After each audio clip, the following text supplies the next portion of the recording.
Okay. Hey everybody, this is Ricky Warwick from Black Star Riders, and I'm talking to you from the Olympia Theatre in the great city of Dublin in Ireland. Today is the first day of your tour, so how do you feel at the moment on a scale of 1 to 10? How happy are you? Oh, 10! 10 already? I'm off the scale. Very, very happy to be here. Happy to be playing, happy to be back out on tour, and happy to be starting in a city that means a lot to Black Star Riders, obviously, Dublin. So, you know, it's great.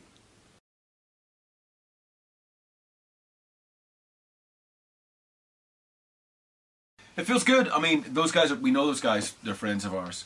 It's always fun touring with your friends. It makes for a good atmosphere, hanging out and stuff like that. They're a fantastic live band, and so are we. So it's going to make for a good night.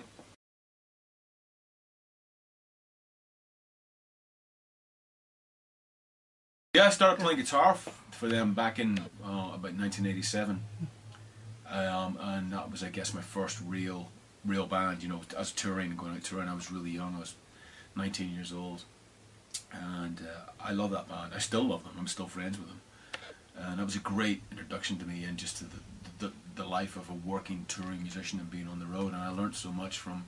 I was in the band for a short time, but I learned so much from that time. You know. We haven't heard anything from your from the other band, the Almighty, for a while. No, I probably won't. No. No, I mean the band's pretty much split up. We have been for some time. We've reformed over the years for a few shows here and there, but at the moment, you know, there's certainly no plans to write or record any new material. You know, everybody's just doing their own thing. And obviously, Black Star Riders, and you know, I just think it ran its course, and it's time to move forward.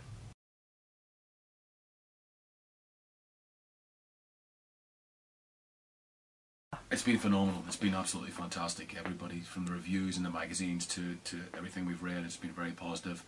And obviously the most important thing is that people seem to be really supporting the band, and they seem to really like the album. So we're very happy.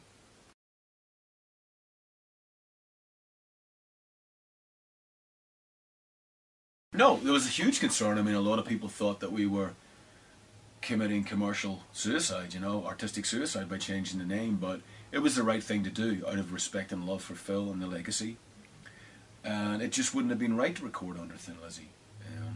So there was no doubts in our mind that we were doing the right thing, changing the name. Yeah, we were nervous. We didn't know if it was going to work. We didn't know if people were going to accept it, but they have. They've embraced it, and the fact that I'm here talking to you about our second album is just great. It's just the fact that people understand why we did it, they accept it, and as well as all the Lizzy fans supporting it, we've got a lot of new fans as well. Maybe that weren't necessarily Lizzy fans, have just got into Black Star Riders. So it was definitely the correct decision. I mean, we took a risk and it paid off. The funny thing is, when I said I'm going to interview Black Star Riders, everybody said who? But when you say you know, Thin Lizzy, and then everybody says, oh yeah, yeah. So. Well, you know, the name's getting out there. I mean, the album's, like I said, it's the second album now. It's done even better than the first album already, and people are starting to understand that the band came from this Thin Lizzy connection that we had, but we're very much our own band and have our own identity.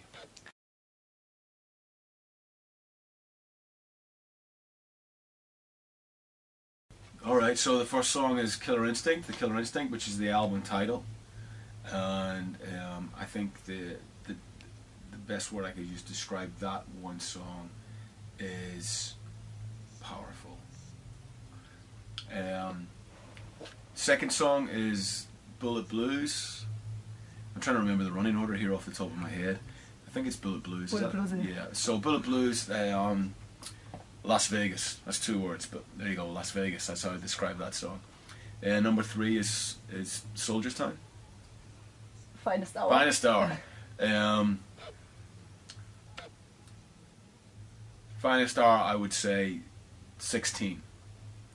16 is the word I use to describe that, and the secrets in the lyrics. Then it's Soldier's Town, right? Soldier's Town, Belfast. Charlie, I Gotta Go. Manson. What's next? Blindsided. Heartbreak. Through the Emotions. Oh, that's a good one. Through the Emotions, how would I describe that? Repetitive. Sex, guns and gasoline. Escapism. Turn in your arms.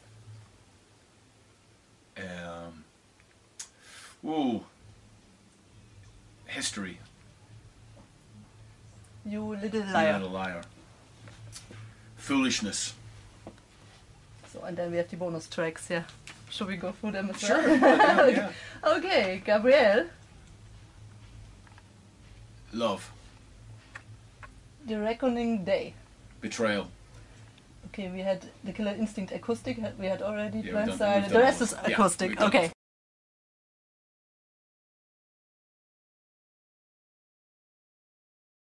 It influences you because it's part of who you are. It's part of I believe you're a product of where you are and what you're from. So culturally, where you grow up should have an effect on your DNA and your way of thinking and your writing. And for me, it definitely does. And I draw on those experiences and that time and those people and those friends and the family for a lot of my inspiration. You know, obviously being Irish, you're always subjected to music. You know, there's music everywhere. You just can't get away from it, and that's a great thing, and it's a real positive thing when you're a kid. And music is about escapism. When a lot of the trouble was going on, or even just growing up and going through the life and just being a teenager, which is hard enough, music was that a form of escapism. And I would turn to bands like Thin Lizzy and Stiff Little Fingers and Motorhead and AC/DC and the Ramones, because to me that was a way out, and that was my escapism, and that's why I fell in love with music and those bands.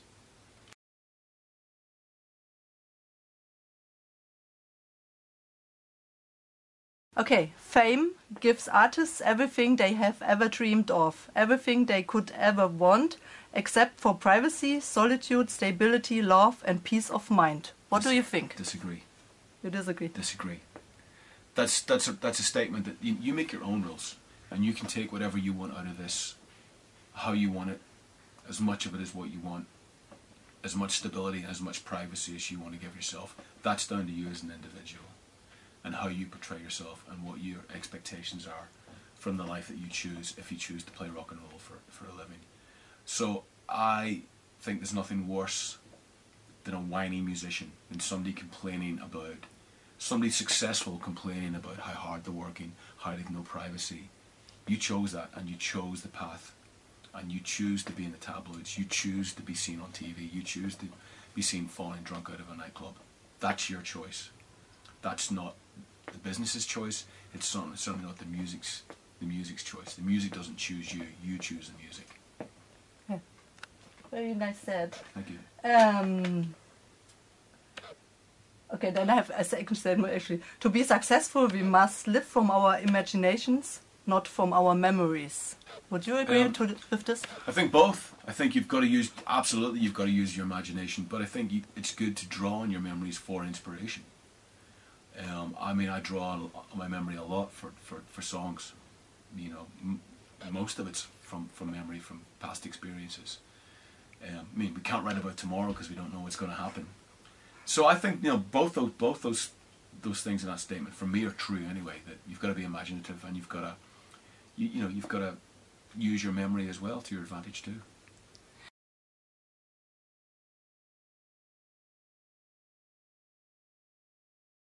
Musically, I think that, you know, getting the call to be part of Thin Lizzy, I've been very lucky that so much good stuff has happened, which I'm very, very grateful for. But you know, Scott Gorham calling me up asking me do I want to sing in the band that I idolized when I was a kid is a moment that I'll never forget ever, because it changed my life totally. Do you remember what you did when you got?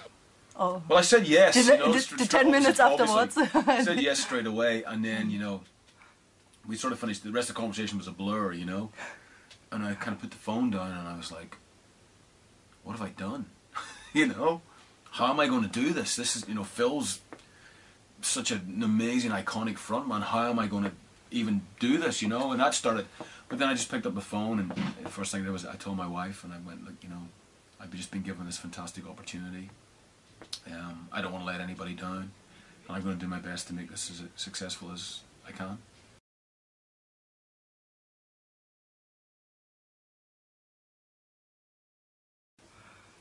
By talking in my mind to Phil a lot, and working hard, you know, believing in myself, believing that I could deliver his songs in a way that would make people happy and pleased to hear the music, and trying to be my own man, and being very, very respectful of Phil, the legacy, and the man himself, and not ever taking any of it for granted, or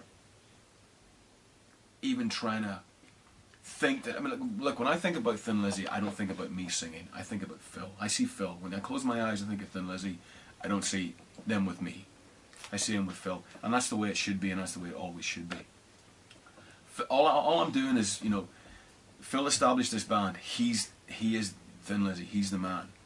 All I'm doing is singing his songs and taking them further. I mean, Phil's no longer with us, but the music doesn't die. And I want to keep his music alive, and I want more and more people to check out Thin Lizzy, because I've had the opportunity to do that, because we're still singing his songs in Black Star Riders. If some kid goes, you know, Thin Lizzy, I never heard of them. Some 12-year-old kid and goes and buys all the Lizzy albums. I think that's amazing. And how do you feel when I think it was last year, 2 years ago, when they destroyed the statue in Grafton Street? Idiots. That's really terrible. Yeah. It just really, I mean, I don't get the mindset of people that do destructive things like that to art, and certainly not to somebody that's as iconic a figure as Phil, has done so much for Dublin and so much for Ireland and so much for so many people.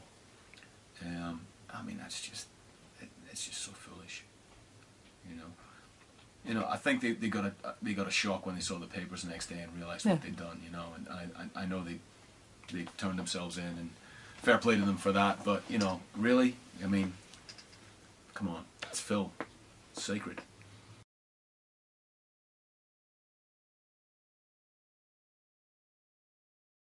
Lots of festivals are starting to come in throughout Europe now. Hopefully doing some European dates in the fall. Hopefully get back to the Far East, some more American dates. I mean, the idea is just to stay out as long as we can and promote the album. And do you have a message for your fans out there? Thank you. I mean, you are the reason that I get to do this. You are the reason that I get to have the life that I have. Without you, this doesn't happen. You make it happen. I don't make it happen. You make it happen. And for that, I thank you very much.